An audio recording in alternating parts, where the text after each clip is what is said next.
Good morning, dear students. You all know about the corona situation, and on that base we will start learning through e-platform. And now you all are a semester 5 student, third year students, and in your semester 5 I am taking your one of the subject auditing and corporate governance. Auditing and corporate governance, इसमें auditing भी आएगा और साथ ही साथ में corporate governance क्या होता है वो भी आएगा। तो पहले तो हम ये जान लें कि ऑडिटिंग और कॉर्पोरेट गवर्नेंस ये सब्जेक्ट आपको दिया क्यों है सिलेबस में। तो पहले आप सब ने सेमेस्टर 3 और 4th में आपने सब अकाउंट देख लिए कि कॉस्ट अकाउंट कैसे प्रिपेयर होता है, अकाउंटिंग कैसे प्रिपेयर करते हैं, टैक्स कैसे कैलकुलेट करते हैं, कॉर्पोरेट फर्म में जो ऑर्गेनाइजेशन फर्म में उसमें अकाउंट किस तरह डिफरेंट वे थ्रू किस तरीके से आप अकाउंट प्रिपेयर कर सकते हैं। अगर कोई बिजनेस पॉइंट ऑफ व्यू से अकाउंट है तो उसका अकाउंट कैसे मेंटेन करना है, नॉन प्रॉफिट ऑर्गेनाइजेशन है कोई भी तो उसका अकाउंट हमें कैसे प्रिपेयर करना है, कोई बिजनेस फर्म है तो उसमें तो हम ट्रेडिंग, P&L और बैलेंस शीट प्रिपेयर करेंगे। बट अगर नॉन प्रॉफिट ऑर्गेनाइजेशन है तो उसमें हम क्या करेंगे, उसमें हम रिसिप्ट और पेमेंट अकाउंट, इनकम और एक्सपेंस अकाउंट प्रिपेयर करेंगे और उसके बेस से हम बैलेंस शीट प्रिपेयर करेंगे। वैसे ऑडिटिंग और कॉर्पोरेट गवर्नेंस ये subject theory point of view से ही है और इसमें थियरी ही है, बट इसमें थियरी के साथ साथ as well as we each and every aspects of account is consider कि अकाउंट में आपने अब तक क्या पढ़ा है, अकाउंट कैसे मेंटेन करते हैं, अकाउंट अगर आपके अकाउंट के कंसेप्ट सभी क्लियर होंगे तो ऑडिटिंग में आपको कहीं ईजीली आप समझ पाएंगे। अदरवाइज क्या होगा कि आपको अकाउंट के कंसेप्ट क्लियर नहीं होंगे, कैसे जर्नल एंट्री करते हैं, किसका पोस्टिंग कैसे करता है, कैसे हम अकाउंट प्रिपेयर करना होता है, उसके रूल्स रेगुलेशन क्या है, प्रिंसिपल नॉर्म्स क्या है, उससे बेस से ये ऑडिटिंग के अकाउंट आप सबको प्रिपेयर करना तो आ गया, लेकिन उसके बाद क्या रहता है, टैक्स कैलकुलेट करते हैं। तो टैक्स कैलकुलेट करना भी आपको हाईलाइट सिलेबस में सेमेस्टर 3 और 4th में आपको मिल गई है कि सिंपल वे थ्रू आपको जनरल ओवरव्यू अब मिल गया है कि अकाउंट कैसे प्रिपेयर करते हैं, टैक्स किस तरीके से कैलकुलेट करते हैं। अब नेक्स्ट पॉइंट क्या रहेगा कि आपको अकाउंट प्रिपेयर करना भी आता है, टैक्स कैलकुलेट करना भी आता है, बट आपको ऑडिटिंग के बारे में कोई भी इंफॉर्मेशन नहीं है। इसलिए ये सब्जेक्ट आपको दिया गया है यूनिवर्सिटी में, सौराष्ट्र यूनिवर्सिटी में, कि अब हम ऑडिटिंग कैसे करेंगे, उसके जो बेसिक आइडियाज़ है, ऑडिटर का वर्क क्या रहेगा। ऑडिटर है ये जो फुल ऑफ ट्रांजैक्शन है, एन्यूमरस ट्रांजैक्शन है, डे टू डे एक्टिविटी से वो कैसे रिकॉर्ड करते हैं और उसे कैसे इजीली मेंटेन भी करते हैं और वेरीफाई भी करते हैं। तो let's see in this subject auditing and corporate governance.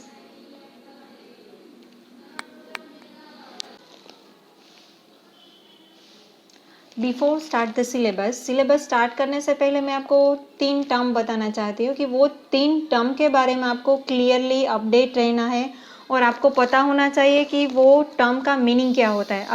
Otherwise आप सबको ऑडिटिंग में कुछ भी पता नहीं चलेगा कि सिनोनिम वर्ड अगर आप यूज़ कर लोगे तो फिर ये बहुत ही बड़ी मिस्टेक होगी। फर्स्ट वन है auditor, audit and auditing. Auditor, audit and auditing, ये तीनों टर्म कैसी है, सिनोनिम्स जैसी लगती है कि ये जो भी वर्ड है वो सिनोनिम वर्ड है, बट एक्चुअल में ये जो वर्ड है, तीनों वर्ड वो सिनोनिम वर्ड नहीं है। मैं वो आपको पहले क्लियर कर देना चाहती हूँ। फर्स्ट वन है वो first one auditor, audit and then after auditing. Auditor हम किसे कहते हैं, a person appointed for checking the accounts is known as a auditor. Auditor किसे कहते हैं, कोई one of the person, a person appointed for checking the accounts is called a auditor. Auditor हम किसे कहते हैं कि जो पर्सन को हमने अकाउंट्स चेक के लिए रखा गया है, जो अकाउंट्स चेक करता है, उसे हम क्या कहते हैं, ऑडिटर कहते हैं। देन आफ्टर ऑडिट, ऑडिट किसे कहते हैं, the work carry out by the auditor for checking the account is called audit. Auditor के थ्रू जो भी वर्क कैरी आउट होता है, वो जो वर्क कैरी फॉरवर्ड करता है, जो प्रोसेस कंप्लीट करता है, उसे क्या कहते हैं, हम ऑडिट कहता है। ऑडिटर किसे कहते हैं, जो वन ऑफ द पर्सन वो अकाउंट्स चेक करता है उसे हमें ऑडिटर कहते हैं, और जो वर्क ऑडिटर होता है वो चेकिंग कैरी फॉरवर्ड करता है उसे हम क्या कहते हैं, वो वर्क को ऑडिट कहते हैं। देन आफ्टर आता है थर्ड वर्ड ऑडिटिंग।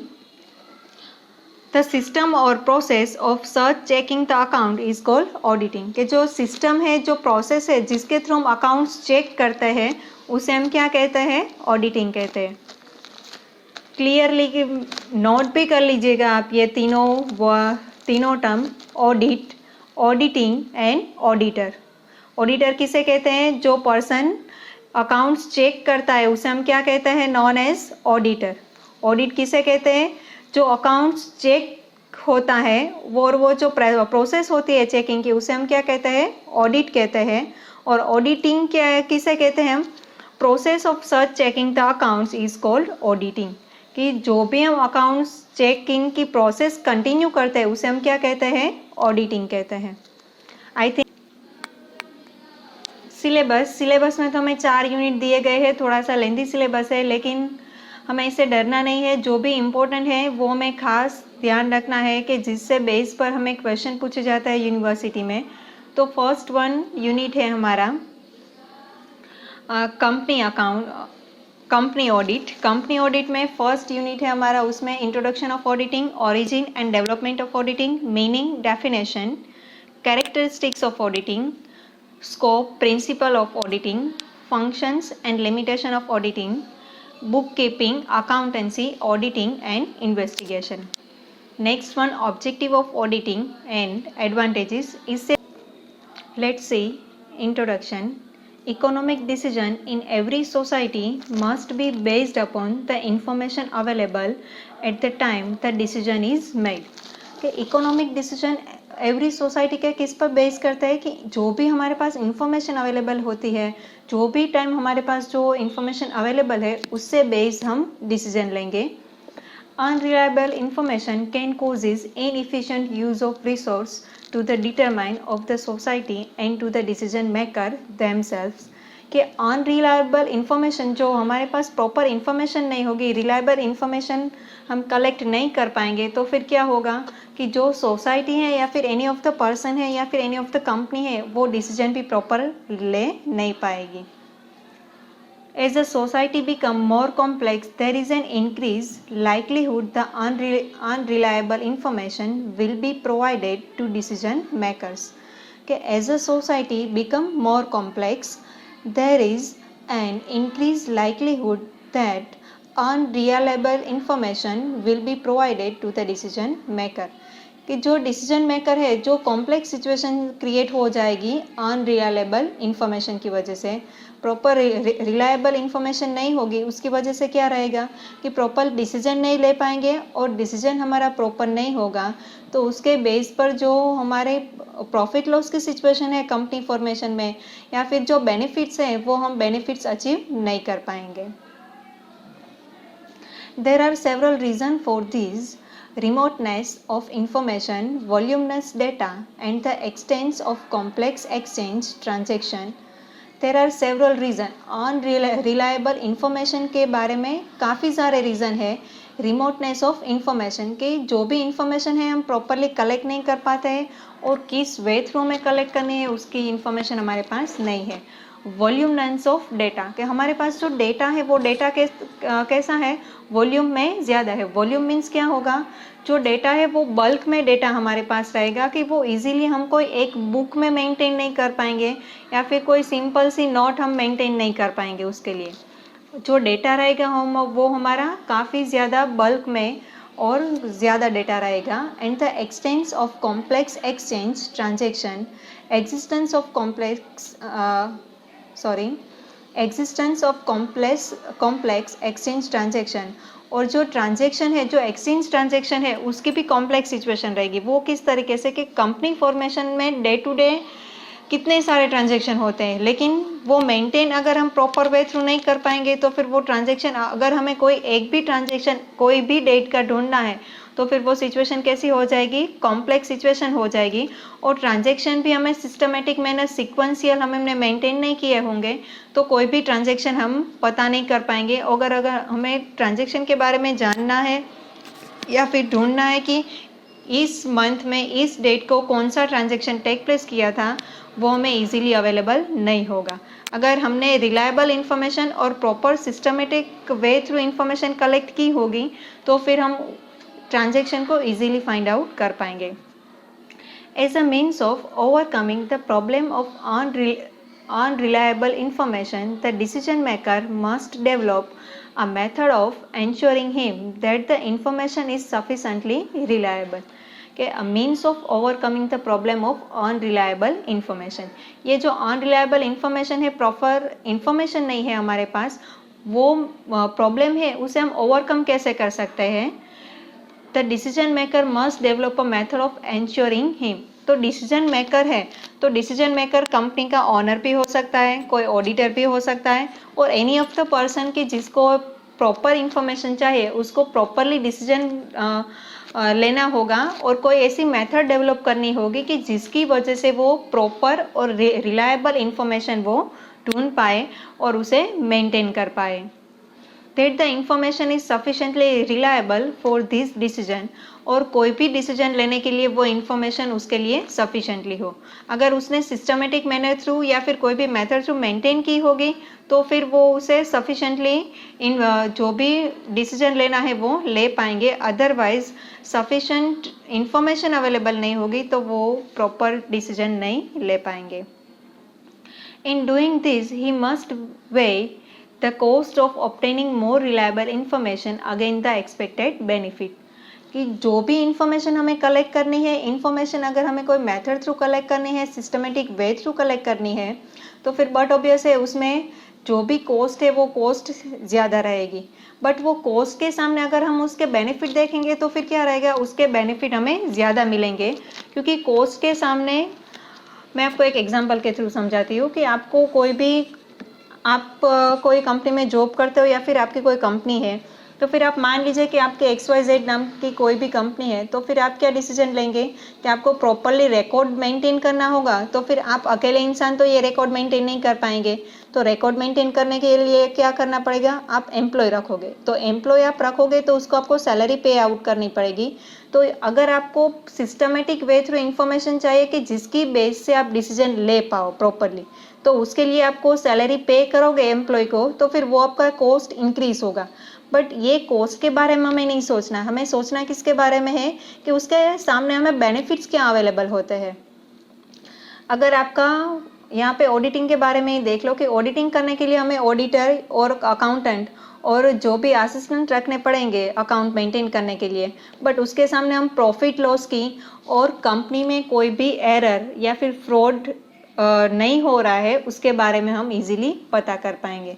अगर हम ऑडिट ही नहीं करेंगे तो कंपनी में कोई फ्रॉड चल रहा होगा, कोई एरर हो गई होगी कि जिसकी वजह से हमारे प्रॉफिट लॉस की सिचुएशन कम्प्लीटली चेंज हो जाएगी, वो हमें नहीं पता चल पाएगा.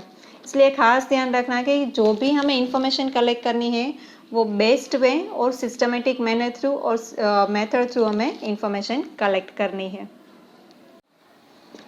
A common way to obtain such reliable information is to have same type of verification. Verification means audit performed by independent person. जो भी इंफॉर्मेशन हमने कलेक्ट की है, जो इंफॉर्मेशन हम कलेक्ट करना चाहते हैं, रिलायबल इंफॉर्मेशन, तो उसका वन ऑफ द कॉमन वे है कि रिलायबल इंफॉर्मेशन हम कैसे कलेक्ट कर पाएंगे, थ्रू द वेरिफिकेशन. अगर हम वेरिफिकेशन ही नहीं करेंगे तो हमारे पास रिलायबल इंफॉर्मेशन पहुंच ही नहीं पाएगी.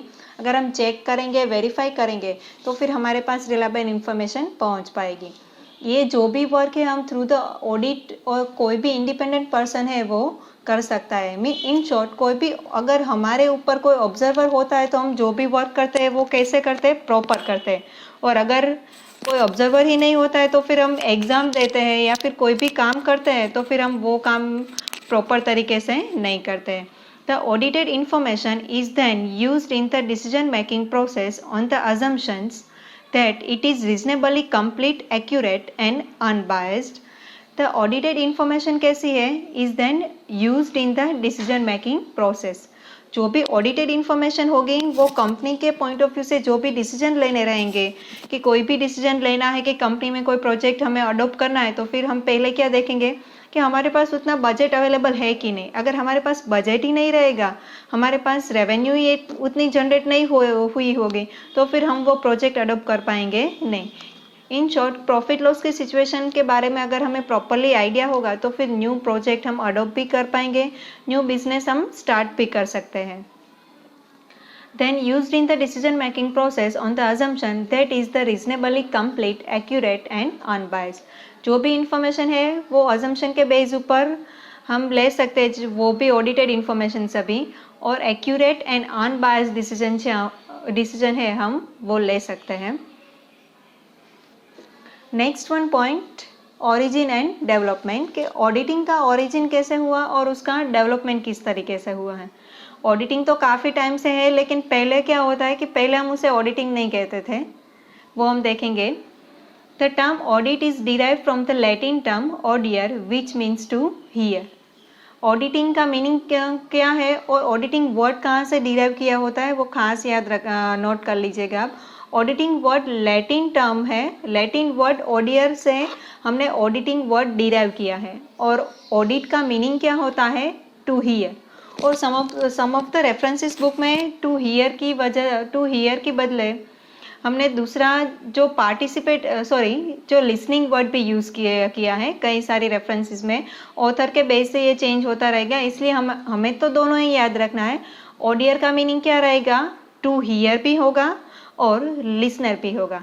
इन early days an auditor use to listen to the accounts read over by an accountant in order to check them. पहले के टाइम में क्या होता था, ऑडिटर और अकाउंटेंट का वर्क, अकाउंटेंट जो भी अकाउंट्स नोट किए होते हैं वो बुक में से बोलता जाता है कि यहाँ पे ये एंट्री यहाँ पे की है, यहाँ से ये गया है, वो सब बोलता जाता है। और ऑडिटर क्या सुनता है, जहाँ पे भी उसे मिस्टेक लगती है वहाँ पे वो पॉइंट आउट करेगा कि ये एंट्री है या फिर ये जो वर्क किया है, ये कैलकुलेशन है वो गलत है। पहले ऑडिटिंग ऐसे होता था। After that auditing is as old as accounting. Accounting जितना पुराना है, अकाउंटिंग का कंसेप्ट हम जब से भी समझते हैं तब से ऑडिटिंग का कंसेप्ट भी चल रहा है। It was in use in all Asian countries such as Greece, Egypt, Rome, UK and India. कि ये जो भी कंट्री है, एशियन कंट्रीज है, पहले की जो भी कंट्रीज है, ग्रीस है, इजिप्ट है, रोम, यूके, इंडिया, इस सभी कंट्री में ऑडिटिंग और अकाउंटिंग पहले से ही किए जाते हैं। The Vedas content reference to accounts and auditing. ये जो वेद है, वेद और इकोनॉमिक्स में भी अकाउंटिंग और ऑडिटिंग है, उसका रेफरेंस दिया गया है कि पहले के टाइम में किस तरीके से वो अकाउंट मेंटेन करते थे। Arthashastra by Kautilya for accounting and auditing of publicly.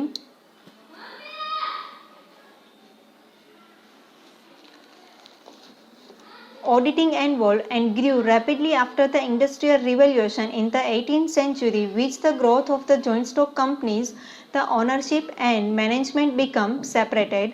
Auditing involve है और उसका रैपिडली ग्रोथ कब से हुआ है, बिफोर 18th century। इन 18th century joint stock company जब से एस्टेब्लिश हुई है और जॉइंट स्टॉक कंपनी का कंसेप्ट जब से डेवलप हुआ है, तब से ऑडिटिंग का ग्रोथ भी काफ़ी ज़्यादा हुआ है।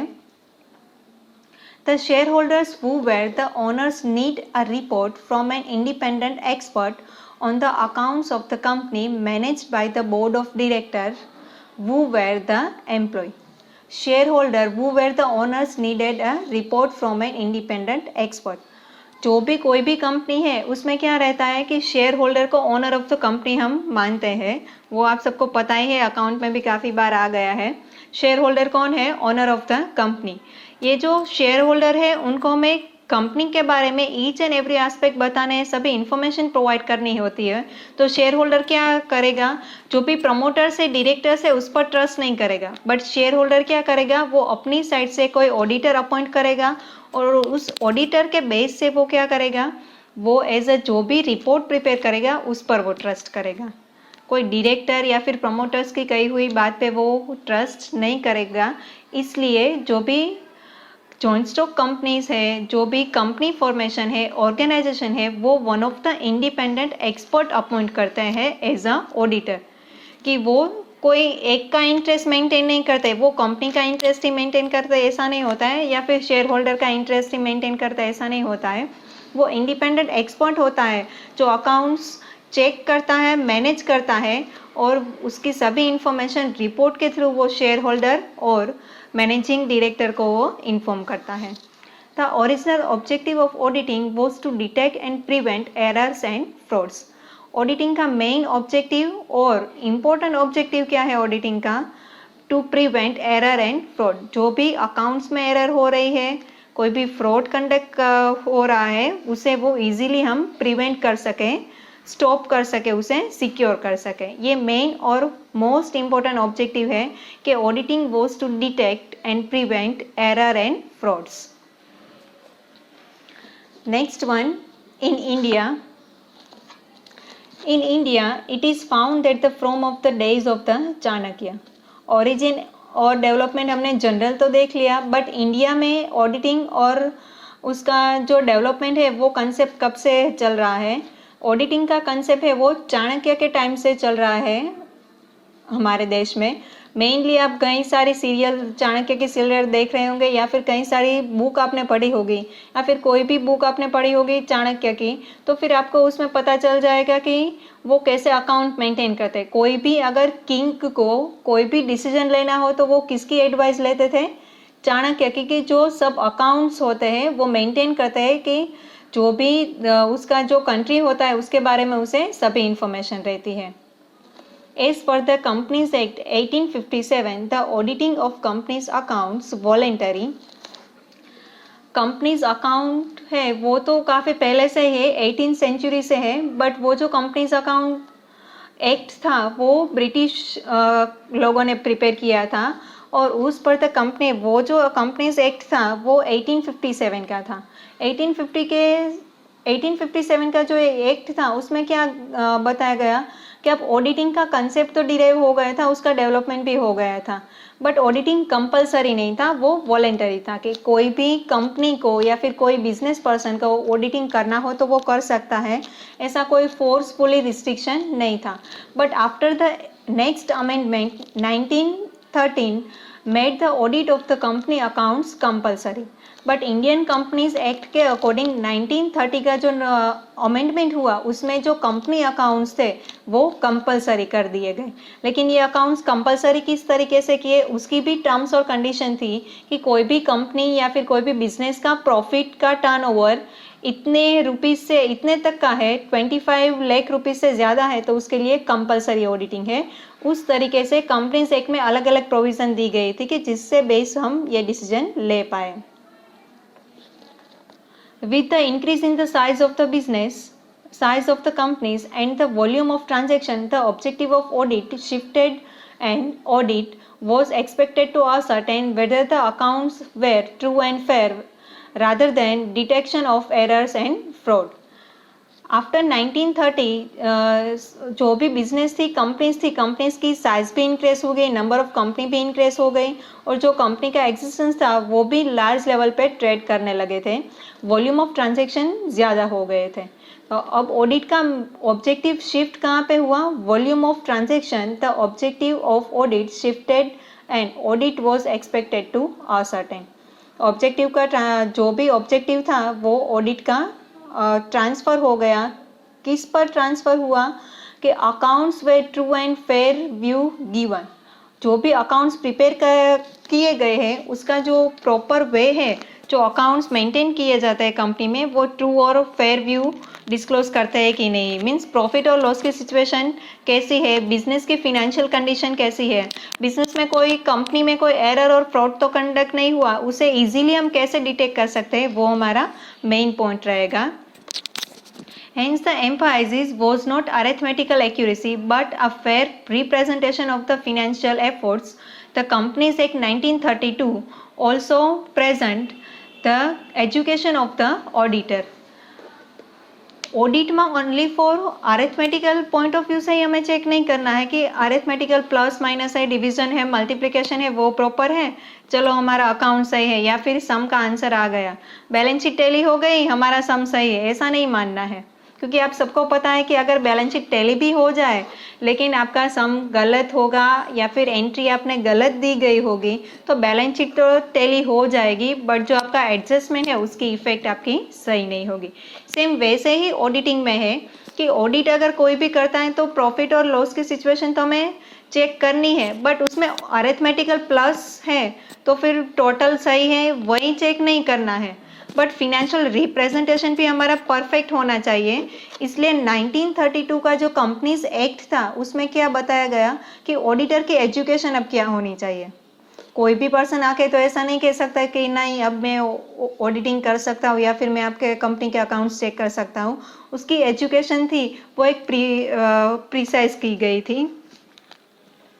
Next, GDA government diploma in accountancy. पहले क्या था कि कोई भी पर्सन ने अगर डिप्लोमा कोर्स किया है GDA का तो वो एज अ ऑडिटर वर्क कर सकता था, और GDA के साथ साथ अगर किसी भी पर्सन के साथ BCom का कोर्स कंप्लीट किया है, BCom कंप्लीट कर दिया है तो वो भी एज अ ऑडिटर वर्क कर सकता था। नेक्स्ट वन चेंज हुआ और क्या हुआ, अगर आप GDA है या फिर BCom है फिर भी आपको RA की एग्ज़ाम क्लियर करनी पड़ती थी। RA means registered accounts exam, कि अगर वो एग्ज़ाम आपने क्लियर कर ली हो तो फिर वो आप एज अ ऑडिटर वर्क कर सकते हैं। अभी आपको पता है कॉम्पिटिटिव एग्ज़ाम के बारे में कि अगर आप ये एग्ज़ाम क्लियर कर लेते तो उसकी वजह से आपको इस टाइप की या फिर ये फील्ड में आपको जॉब मिल पाएगी। उसी तरीके से कि आपने कोर्स कोई भी किया गया हो लेकिन आपने अगर RA की एग्ज़ाम क्लियर की है तो फिर एज आप ऑडिटर वर्क कर सकते हो।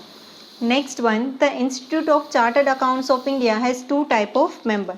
कि institute of chartered accounts of India है उसके पास 2 टाइप ऑफ मेंबर है। फर्स्ट वन है ACA एंड सेकेंड वन है FCA। ACA मीन्स क्या होता है, associate of institute of chartered accountants. के एसोसिएट जो भी पर्सन है इंस्टीट्यूट के साथ चार्टर्ड अकाउंटेंट के वो मेंबर होते हैं, और सेकेंड वन है fellow of institute of chartered accountants. कि फर्स्ट जो होते हैं वो एसोसिएट मेंबर है एक चार्टर्ड अकाउंटेंट ऑफ इंडिया के, और सेकेंड वन जो मेंबर है वो फेलो मेंबर है। The later development in auditing, the pattern to the use of computer in accounting and auditing। के लेटर